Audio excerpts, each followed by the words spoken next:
పేదల అసైన్డ్ భూములను కబ్జా చేసిన వైసీపీ రాబందులు అని టీడీపీ ఎమ్మెల్సీ భూమిరెడ్డి రామ్ గోపాల్ రెడ్డి అన్నారు. ఆయన ఈ రోజు టీడీపీ కార్యాలయంలో మీడియాతో మాట్లాడారు. నియోజకవర్గంలో జరిగిన గృహ నిర్మాణంలో జరిగిన అవకతవకలపైన మీరు చర్చకు విచారణకు సిద్ధమని ప్రశ్నిస్తా ఉన్నా. పులివెందుల నియోజకవర్గం అంతా కాదు, పులివెందుల మున్సిపాలిటీ పరిధిలో మీరు తలపెట్టిన జగనన్న మెగా లేఅవుట్లో జరిగిన అక్రమాలపైన మరిద్దరం ఎక్కడైనా కూడా పులివెందులలో అయినా సరే లేకపోతే తాడేపల్లిలో అయినా సరే ఎక్కడైనా సరే చర్చకు మన ఇద్దరం కూడా కూర్చొని మాట్లాడుకుందామని డిమాండ్ చేస్తూ ఉన్నా, సవాల్ చేస్తూ ఉన్నా.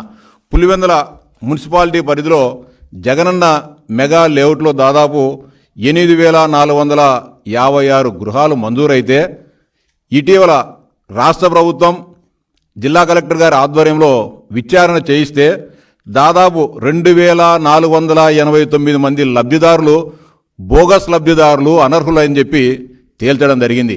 అంటే దాదాపు 175 కోట్ల రూపాయల స్కామ్ ఒక్క పులివెందుల మున్సిపాలిటీలో గృహ నిర్మాణ కాలనీలో జరిగిందంటే ఇక రాష్ట్ర వ్యాప్తంగా మిగిలిన 174 నియోజకవర్గాలలో ఎన్ని వేల కోట్ల రూపాయల స్కామ్ జరిగిందో ఒకసారి ఆలోచించాలని చెప్పి ఈ రాష్ట్ర ప్రజానీకానికి విజ్ఞప్తి చేస్తా ఉన్నా.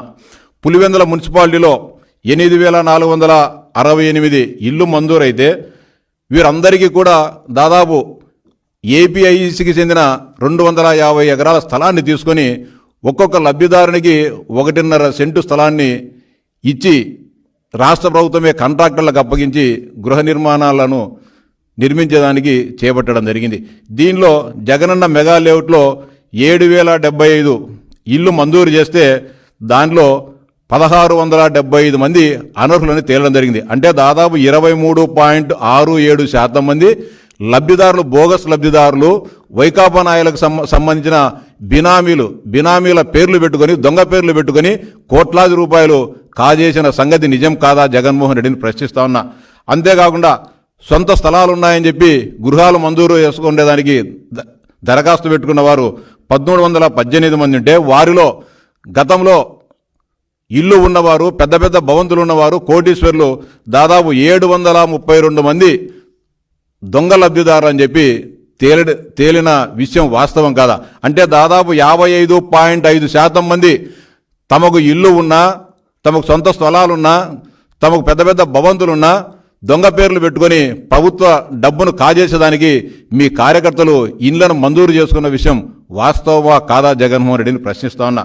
అంతేకాకుండా రాజీవ్ గాంధీ కాలనీలో 75 ఇళ్లను మంజూరు చేశారు. దానిలో 17 మంది బోగస్ లబ్ధిదారులని తేలిన విషయం వాస్తవమా కాదా జగన్మోహన్ రెడ్డి ప్రశ్నిస్తున్నా. అంటే దాదాపు అక్కడ 22.6% బోగస్ లబ్ధిదారులుగా తేలడం జరిగింది.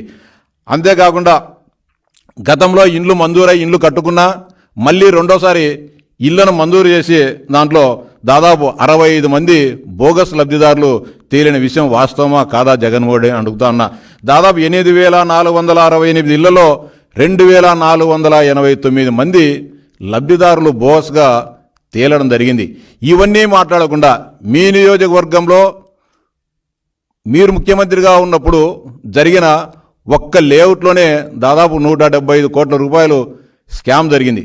దీనిపైన మీరు కూడా ప్రస్తుతం ముఖ్యమంత్రిగా లేరు, ప్రతిపక్ష నాయకునిగా లేరు, ఎలాంటి పని లేదు. మీరు అక్కడే ఉంటారు, నేను అక్కడే ఉంటా. ఇద్దరం కలిసి పులివెందుల మెగా లేఅవుట్కు పోదాం. ఎంత అన్యాయాలు ఎంత అరాచకాలు జరిగాయో అక్కడే ఇద్దరం తేల్చుకుందాం. అక్కడ లేకపోతే మీరిచ్చిన లబ్ధిదారుల లిస్టును తీసుకొని వస్తా, మీరు మంజూరు చేసిన లిస్టును తీసుకొని వస్తా. ప్రభుత్వం ఇప్పుడు తమ విచారణలో జరిగిన లోపాలు ఇవన్నీ కూడా తీసుకొని వద్దాం, మీరు బహిరంగ చర్చకు సిద్ధపడని జగన్మోహన్ రెడ్డి గారు అని డిమాండ్ చేస్తా ఉన్నా. అంతేకాకుండా పులివెందుల పాడా ముసుగులో జరిగిన 100 కోట్ల రూపాయల స్కామ్ పైన కూడా మీరు విచారణకు సిద్ధమా జగన్మోహన్ రెడ్డి అని అడుగుతా ఉన్నా. అంతేకాకుండా పులివెందుల మున్సిపాలిటీ సుందరీకరణ అని చెప్పి 650 కోట్ల రూపాయలు మంజూరు చేసి ఇష్టానుసారంగా దాంట్లో అవినీతి జరిగిన మాట వాస్తవమా కాదా జగన్మోహన్ రెడ్డిని అడుగుతా ఉన్నా.